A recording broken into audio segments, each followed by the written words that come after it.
The first sign that our peaceful lake weekend was about to blow up happened before the coffee had even finished brewing. Rachel was brushing her teeth when her phone lit up with an urgent dispatch. She hit the speaker, toothpaste still foaming. "Ma'am, we received a 911 report claiming a woman named Rachel Merritt is illegally occupying a home in Lake Pine Estates. The complainant is requesting immediate removal." Rachel slowly turned to me. "Honey, I'm apparently squatting in our own house." And instantly, I knew only one person in this neighborhood was unhinged enough to weaponize 911 like that.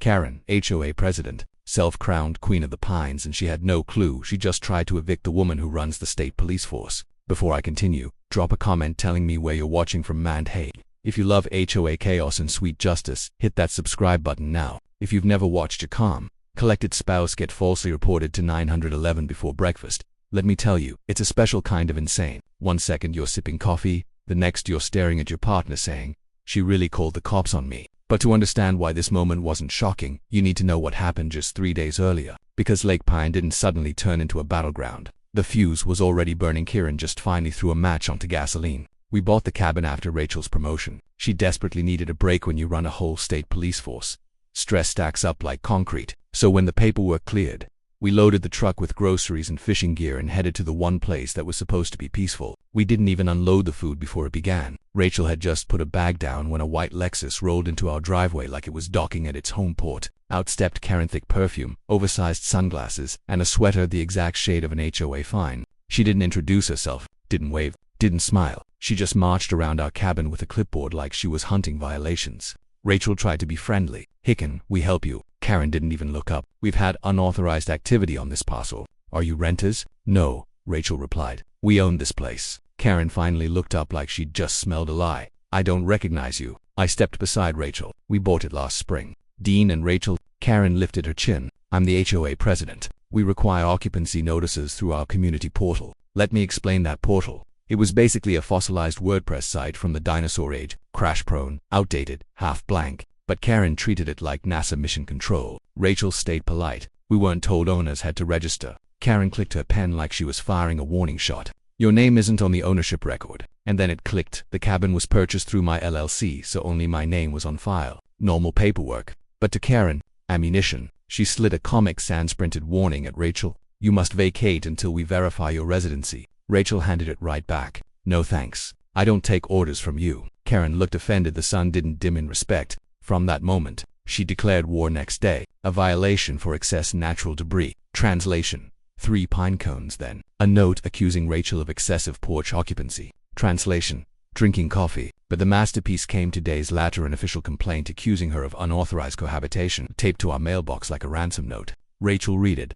Dead serious. She really won't stop. She wants power. And she was right. Karen didn't reflect. She escalated. So when the 911 call finally came, we weren't surprised, just annoyed. What we didn't know was just how far Karen was willing to go, or how spectacularly her little crusade was about to backfire. Because she wasn't trying to evict just anyone, she was trying to evict Commander Rachel Merritt, woman with a direct line to the governor and more legal firepower in her phone than the entire HOA combined. Karen had poked a dragon, and she had no idea the firestorm coming her way. The patrol cars rolled up our dirt road a few minutes later. Their blue lights flickered through the trees like confused fireflies. The officers stepped out slow, like they weren't sure if they were dealing with a trespasser or a raccoon. Rachel opened the door before they even knocked. "Good morning, gentlemen. Here to remove me from my own cabin." The younger officer blinked.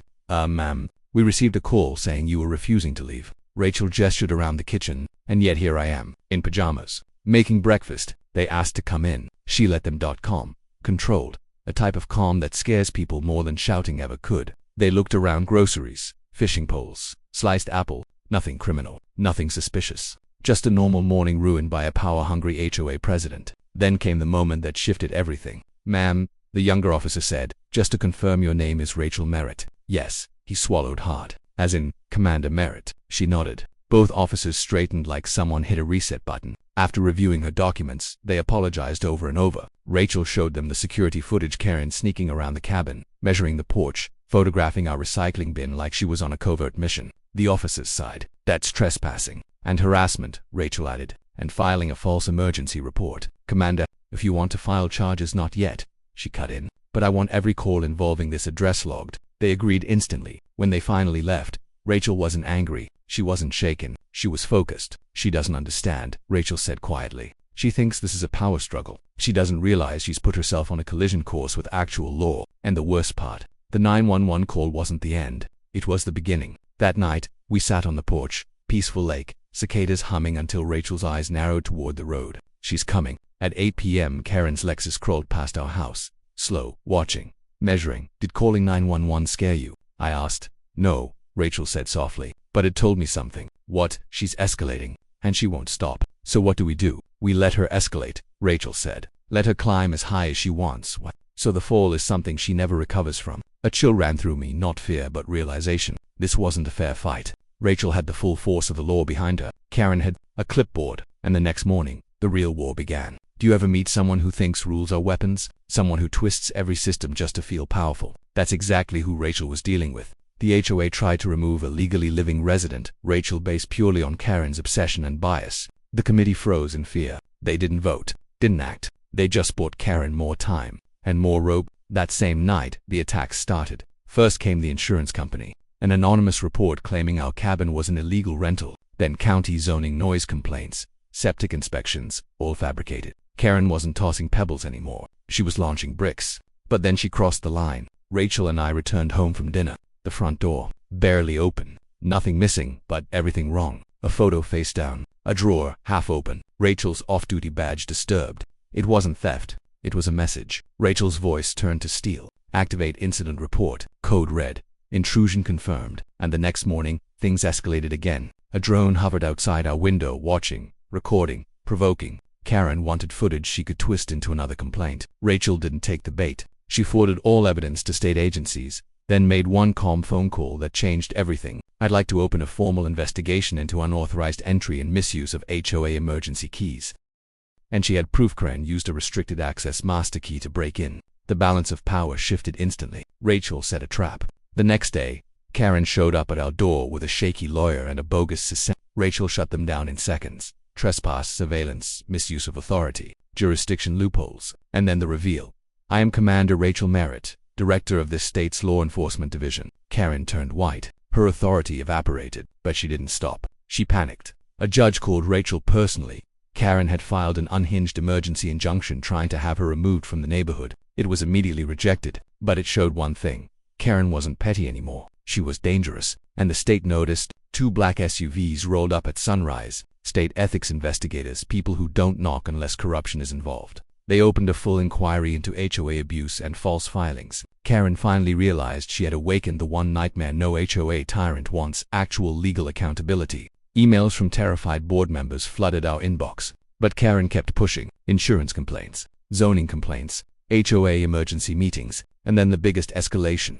Karen parked her Lexus down the road, engine running, headlights off. Watching our house, she wasn't filing complaints anymore. She was strategizing. Rachel saw it instantly. The higher she climbs, the harder she falls. And fall she did. Another HOA meeting, another meltdown, another attempt to bury Rachel in paperwork. But Rachel dismantled the room with one calm statement. If this HOA continues targeting lawful residents based on personal bias, I will file a state investigation into procedural abuse tonight. Dead silence. But Karen pushed against insurance attacks, zoning requests, and then the break-in that exposed her completely. Rachel's response stayed the same, calm, surgical, precise, and the system finally started moving. Karen thought she was battling a neighbor. She didn't realize she was up against an entire state, led by someone who doesn't bluff. And Karen's war was about to end. Karen didn't slow down, she escalated. By noon, Rachel had already filed 6 airtight complaints, each backed with evidence strong enough to shred Karen's last ounce of control. Let's see how she likes being the defendant, Rachel said. And right on cue, Karen showed up, this time dragging a lawyer who looked like he'd been born anxious. They marched up our porch, waving a pathetic cease and desist like it came straight from the Supreme Court. Karen jabbed a finger at Rachel. This is her, the impersonator, the threat. Tell her the consequences. The lawyer barely got a sentence out before Rachel raised a hand, calm as winter frost. Stephen, do you know who I am? Karen bounced beside him, nodding wildly like she could force the lie into his spine. Rachel ignored her. I'm Commander Rachel Merritt, director of the state police force, and you are seconds away from becoming a disciplinary footnote. Stephen went pale instantly. But Karen, she doubled down, screaming about community integrity. So Rachel dropped the evidence: drone footage, break-in footage, surveillance, harassment, everything. Stephen whispered, "Oh no." Then Rachel held out her hand. The controller. Karen froze, then cracked. She pulled the drone controller from her purse, hands trembling. Rachel powered it off with a click. Unauthorized surveillance device neutralized. Karen's face twisted into pure panic as she stomped off like a short-circuiting robot. Stephen apologizing the entire walk back to the SUV. But the universe wasn't done. That night, Judge Halford called. "Rachel, someone just filed an emergency injunction to have you removed from the community." Rachel sighed. "Let me guess. Karen Pinebrook." Halford confirmed. And the filing, a messy tornado of plagiarized law and rage, rejected instantly but proved Karen was losing control. The next morning, accountability arrived. 2 black sub-state ethics investigators. They stepped onto our porch. "We're opening a formal inquiry into HOA abuse, false filings, and misuse of emergency protocols." Rachel gave the calmest smile I'd ever seen. Justice was finally moving. By noon, the HOA board was melting down. "We didn't know. We don't support her. Should we suspend Karen?" Lies. All of them. But Karen sent only one message. "This is a misunderstanding. I will resolve it personally." Rachel laughed softly. She thinks she still has power. She didn't. By evening, Karen was formally suspended. For the first time, the neighborhood felt breathable. But Rachel didn't celebrate. "People like Karen don't go quietly," she said. The next morning proved her right. A plain box appeared, red, ink scribbled on top. Inside, a bird feeder and a note. "You don't control me. I am everywhere." Packages kept arriving 10 in 3 days. All creepy, all pointless. Until package number 10. A notebook filled with fabricated crimes, fake spreadsheets, false accusations. And one final line, "You're not the only target." Then came the knock. Vince, our gentle, quiet neighbor, shaking, pale, holding an email accusing him of embezzlement. Karen had expanded the war. "She's destabilizing everyone around us," Rachel said. "She's using fear." That night, Rachel stared at her files, the mountain of evidence becoming a weapon. "How do you fight someone who hides in the shadows?" I asked. "You take away the shadows," she said. And she did. Rachel called a community gathering at the old boat dock. "No taitas, no agendas, just truth." She laid everything out, every violation, every abuse, every attack. The crowd fell silent as the weight of it all settled. "It's not enough to remove a tyrant," Rachel said. "We must prevent the next one." For the first time, the community woke up. By the next morning, a petition circulated to rebuild the HOA from scratch: ethics oversight, term limits, transparency. 70 signatures in a day. The vote passed. Karen was done, or so we thought. Before dawn, one last envelope appeared in our mailbox. Inside, I never left. Rachel froze, not in fear, but calculation. Within minutes, she found it. A new HOA filing. 20 minutes away. A 9-home development. Registered by Cassandra Arkeen. Karen's name rearranged, repackaged, resurrected. "She's not escaping," Rachel said. "She's rebuilding." So Rachel grabbed her evidence, her files, her resolve. "We're taking a drive." The sun dipped low as we reached the unfinished community. Fresh lumber, empty lots, and in the center, Karen. New identity, new clothes, same hunger for control. Rachel stepped toward her like a storm arriving on schedule. Because this time, Karen wasn't just losing a title. She was losing the kingdom she thought she could rebuild. Karen stood in that half-built neighborhood like she owned it, clipboard shining like a weapon, barking orders at confused contractors. Rachel didn't get out of the truck. She just watched her, calm and predatory, like a scientist observing a wounded animal trying to claim a new territory. Karen sensed us. Her head snapped around. The moment her eyes met Rachel's, she froze. Her jaw clenched. She straightened her blouse, clutched her clipboard tighter, then spun back to her blueprints, pretending she hadn't been caught. But her body language said everything. She knew the game was over. We drove home silently. And that night, Rachel went to work not with revenge, but precision. She filed an injunction that triggered fraud prevention protocols tied to Karen's misconduct at Lake Pine.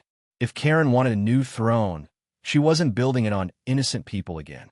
The next few days played out like a slow collapse. The state cross-checked her filings. Her new identity aligned too closely with her old one. Her history of abuse was already documented. Then the hammer fell. A statewide advisory went out. Anyone found guilty of HOA misconduct would be flagged under. Any future leadership attempts, even under altered names. Karen's application was frozen. Her funding locked. Her leadership eligibility suspended indefinitely. She wouldn't know Rachel triggered the review. She would only feel the world tightening around her again. When the audit notice arrived, Rachel didn't smile. She simply nodded. Good. Systems work when someone forces them to. Life finally regained color. A new board formed. Neighbors smiled again. Kids played. Even Linda pointed her binoculars at real birds instead of drama. Rachel slipped back into the background, drafting new bylaws, enforcing term limits, eliminating emergency key loopholes, adding penalties for abuse. The cabin felt alive again. But trauma doesn't disappear. It lingers like a quiet ghost. Months later, during a normal mail routine, a small envelope appeared. No stamp, no sender, just our address. Inside was a photocopy of Karen's final denial, permanently barred from HOA authority. No message, just the truth, a door closed forever. Rachel folded it, stored it, and whispered, "Feels clean, like we stopped something poisonous." That night we sat on the dock as moonlight rippled across the lake. Rachel leaned into me, shoulders finally relaxed. "She won't try again?" I asked. "Not here," she said softly. "Not anywhere. Systems can be fixed. People who rely on power alone can't." For the first time in months, it felt like real peace. But healing is strange.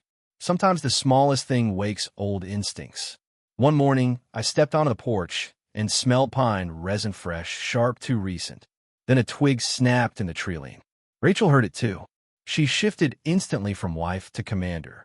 Another twig snapped, but no one appeared. Probably a deer. Probably. The day stayed unnervingly quiet. By evening, footsteps approached on the gravel road, slow, hesitant. Not Karen.